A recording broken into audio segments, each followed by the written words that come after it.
Oil, cholesterol இதெல்லாம் நம்ம உடம்புக்கு நல்லது தான். நமக்கு தேவை தான்.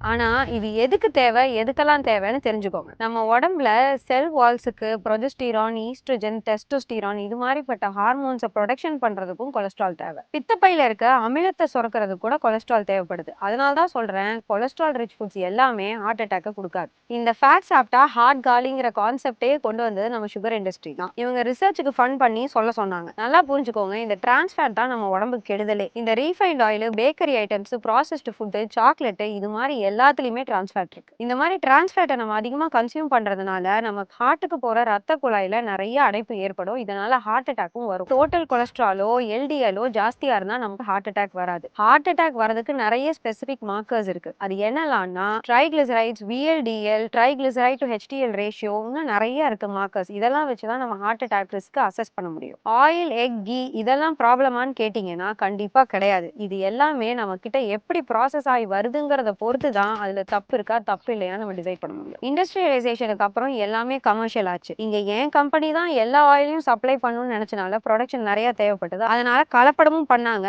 இது எல்லாத்தினாலையும் ஹெல்த்துக்கு இம்பார்ட்டன்ஸ் போச்சு. கல்ச்செக்கு எண்ணெயும் டிரான்ஸ்ஃபாட்ஸ் இருக்கு. ஆனா அது நம்ம உடம்ப பாதிக்காத அளவுக்கு இருக்கு. ஆனா இதே எண்ணெயை நீங்க ரீயூஸ் பண்ணிட்டு இருக்கீங்கன்னா ஹார்ட் அட்டாக் கன்ஃபார்ம். என்னைக்கோ ஒரு நாள் நீங்க கல்ச்செக்கு எண்ணெயில பொரிச்சோ இல்ல அயன் தவால போட்டு வறுத்தோ சாப்பிட்டீங்கன்னா தப்பு கிடையாது. ஆனா புத்திசாலித்தனமா நான் எண்ணெயே இல்லாம சமைப்பேன், நான்ஸ்டிக் யூஸ் பண்ணி ஏர் ஃப்ரையர் யூஸ் பண்ணி நினைச்சுக்கிட்டு இருக்கீங்கன்னா பெரிய புதக்குழியா பார்த்து விழுந்துருவீங்க. பார்த்துக்கோங்க.